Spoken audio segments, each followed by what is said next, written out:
தமிழ்நாடு அரசின் 2024-25 நிதி ஆண்டுக்கான பட்ஜெட்டில் வார்த்தை ஜாலங்களே உள்ளதாகவும் பெரிய அளவிலான வளர்ச்சி திட்டங்கள் எதுவுமே இல்லாத வெறும் கனவு பட்ஜெட், மக்களுக்கு பயன் தராத கானல் நீர் என்று எதிர்க்கட்சித் தலைவர் எடப்பாடி பழனிசாமி விமர்சித்துள்ளார்.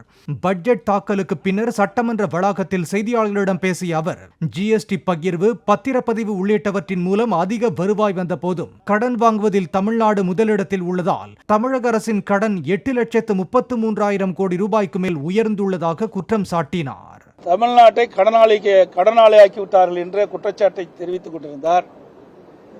இப்பொழுது ஆட்சி பொறுப்பேற்ற பிறகு சுமார் 8,33,367 கோடி கடன் உயர்ந்திருக்கிறது. இந்த கடன் மேலாண்மை சரி செய்வதற்காக ஒரு நிபுணர் குழு அமைக்கப்படும் என்று சொல்லி ஒரு குழு அமைச்சாங்க. இப்ப அந்த குழுவை தேடி கண்டுபிடிக்க ஒரு குழு போடணும். தேன் கூடும் கஞ்சனின் கருவலும் ஒன்றுதான், இரண்டும் அவற்றை நெருப்பிட உழைத்தவர்களுக்கு பயன் தருவதில்லை. இந்த வகையில்தான் இந்த விடியா ஆட்சியின் பட்ஜெட் உள்ளது. அதோட கனவு பட்ஜெட், கானல் நீர், இது மக்களுக்கு பணம் தராது. மத்திய அரசு நலத்திட்டங்களுக்கு போட்டி போட்டுக்கொண்டு தமிழக பட்ஜெட்டில் புதிதாக பெயர் வைக்கின்றனர் என்று பாஜக மாநில தலைவர் அண்ணாமலை தெரிவித்துள்ளார். மறைமலை நகரில் என் மண் என் மக்கள் யாத்திரை மேற்கொண்ட போது பேசிய அவர், திமுக அரசு சொந்தமாக இந்த பட்ஜெட்டை தாக்கல் செய்யவில்லை என்றும் டப்பிங் படம் போன்றுதான் பட்ஜெட்டை தாக்கல் செய்துள்ளது என்றும் விமர்சித்தார். திமுகவுடைய பட்ஜெட் பார்ப்பதற்கு நேரம் இருந்ததுனாங்க ஐயா, இது ஒரு டப்பிங் படம் பார்க்கிற மாதிரி இருந்துச்சு. போட்டி போட்டுக்கொண்டு மத்திய அரசுடைய திட்டத்திற்கு மாநில அரசு என்ன பேர் வைக்கலாம் அப்படிங்கறத அந்த பட்ஜெட்டுங்க. வர ஒண்ணுமே இல்ல. ₹1 சொந்தமாக திமுக அரசு தன்னுடைய பணத்தை வைத்து இந்த பட்ஜெட்டை போடலைங்க. பஞ்சு மிட்டாய்க்கு தடை விதித்த திமுக அரசு மதுபாட்டிலுக்கு தடை விதிக்குமா என்றும் அண்ணாமலை கேள்வி எழுப்பினார். பஞ்சு மிட்டாயை தடை பண்ற அளவுக்கு அண்ணன் மா சுப்பிரமணியம் அவர்கள் நேரம் போட்டு ரூம் போட்டு யோசிச்சு தடை பண்ணியிருக்கார். அப்ப டாஸ்மார்க்ல விற்கிறது டானிக்குங்களா? அப்ப டாஸ்மார்க்ல சிறப்பா? அப்ப டாஸ்மார்க்ல ஹெல்த் சிறப். அதனால அடுத்த பட்ஜெட் நீங்க பாருங்க, திராவிட மாடல் அரசு பட்ஜெட்ல டாஸ்மார்க் சாராயத்தை என்னமாங்கன்னா முதலமைச்சர் உடம்பு பெறுவதற்காக டானிக் சிறப்பு அப்படின்னு விற்கிறாங்களா இல்லையான்னு பாருங்க. டானிக் சிறப்பு.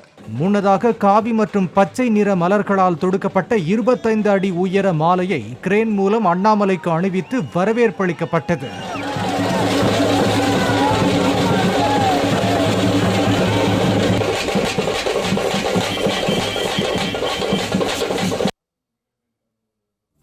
வரும் நிதியாண்டில் தமிழக கட்டமைப்பு திட்டங்களுக்காக 47,000 கோடி ரூபாய் செலவிடப்படும் என நிதித்துறை முதன்மை செயலாளர் உதயச்சந்திரன் தெரிவித்தார். நிதியமைச்சர் தங்கம் தென்னரசு தாக்கல் செய்த 2024-25 நிதியாண்டு பட்ஜெட்டின் முக்கிய அம்சங்களை பட்டியலிட்ட அவர், தேசிய சராசரியை விட தமிழகத்தின் பணவீக்கம் கட்டுக்குள் இருப்பதாக கூறினார். நடப்பு நிதியாண்டில் நாம் சென்னை மெட்ரோவுக்கு கொடுத்த நம்முடைய சொந்த வருவாயிலிருந்து நாம் கொடுத்த நிதி 9,000 கோடி. அடுத்த வருடம் நாம் செலவழிக்க வேண்டியது 12,000 கோடி. இந்தியாவில் வேறு எந்த மாநிலத்தையும் விட 63,000 கோடி அளவில் ஒரு கட்டமைப்பு திட்டத்தை செயல்படுத்தி கொண்டிருப்பது, ஒரு மாநிலத்தின் சொந்த நிதி ஆதாரத்தை வைத்து செயல்படுத்தி கொண்டிருப்பது தமிழ்நாடு மட்டுமே. சென்னையில் இருந்து தெற்கு நோக்கி பயணிக்கும் ஆம்னி பேருந்துகள் எக்காரணம் கொண்டும் சென்னை புறவழிச்சாலை போரூர் சுங்கச்சாவடி, சென்னை புறவழிச்சாலை சூரப்பட்டு சுங்கச்சாவடி, கிளாம்பாக்கம் பேருந்து முனையம் தவிர வேறு எங்கும் பயணிகளை ஏற்றி இறக்கக்கூடாது என போக்குவரத்து துறை அறிவித்துள்ளது. இதனை மீறும் ஆம்னி பேருந்துகளின் மீது கடுமையான நடவடிக்கை எடுக்கப்படுவது மட்டுமல்லாமல் நீதிமன்ற அவமதிப்பு வழக்கும் தொடரப்படும் என்றும் எச்சரிக்கப்பட்டுள்ளது.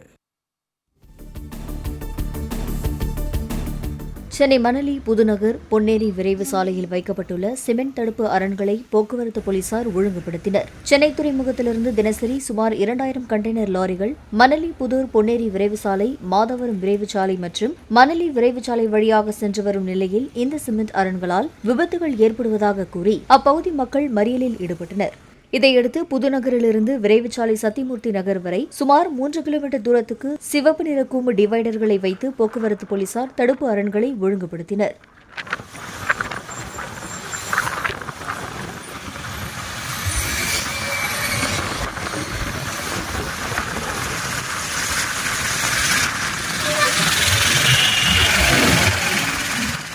லாரி ஓட்டுநர்களுக்கு வரிசையாக செல்ல வேண்டுமென முக்கிய சந்திப்புகளில் ஒலிபெருக்கி மூலமும் போலீசார் அறிவுறுத்தினர்.